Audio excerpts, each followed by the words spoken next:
Hello tout le monde, alors aujourd'hui pour cette première chronique vidéo, nous allons parler de comment garder la foi quand tout va mal. On passe tous des moments difficiles où rien ne marche, que ce soit dans le domaine du travail, la famille, son foyer, bref, ça ne va pas. Et souvent, on a tendance à réagir comme ça.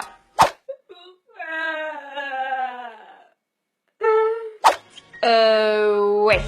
Pour éviter ce genre de situation, je vais vous donner 3 points essentiels qui pourraient vous aider à surmonter ces épreuves.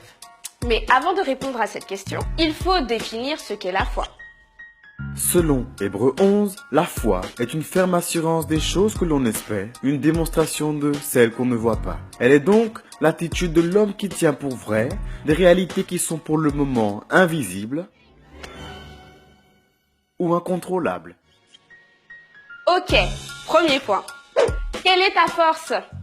Dieu est ta première force. Les personnes pourront toujours essayer de t'aider, mais malgré toutes leurs bonnes intentions, parfois, ça ne suffit pas.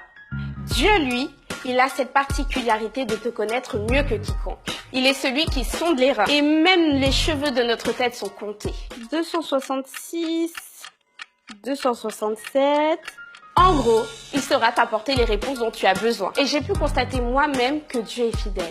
À chaque fois que je lui ai demandé de l'aide, dans les moments difficiles, il a su réchauffer mon cœur.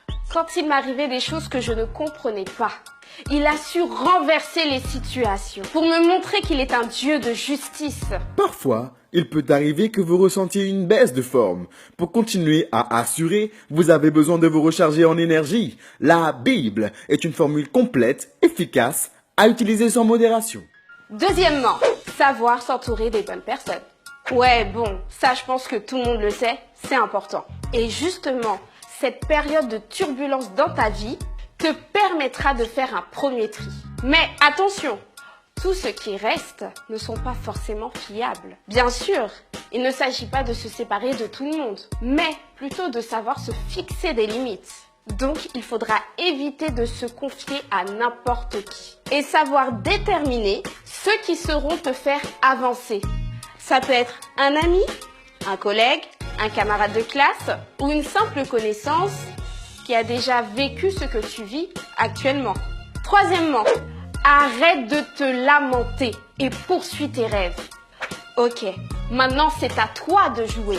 Avant cette période, tu avais sûrement des objectifs, des projets ou des rêves. Et laisse-moi te dire que ce n'est pas le moment de les abandonner. Si tu es tombé, ça peut te faire mal, mais ce n'est pas une raison pour rester par terre. C'est comme quand tu apprends à faire du vélo. Ça fait partie de ton apprentissage. En vérité, laisse-moi te dire que la chute, ce n'est pas un échec. L'échec, c'est de rester là où tu es tombé et de ne plus pouvoir se relever. C'est pourquoi la Bible dit dans le livre des Proverbes que le juste tombera 7 fois, mais à chaque fois, il se relèvera. Car le malheur atteint souvent le juste, mais l'Éternel l'en délivre toujours. Voilà, c'est fini pour aujourd'hui. Si tu as aimé cette vidéo, n'hésite pas à nous suivre en partageant auprès de tes amis.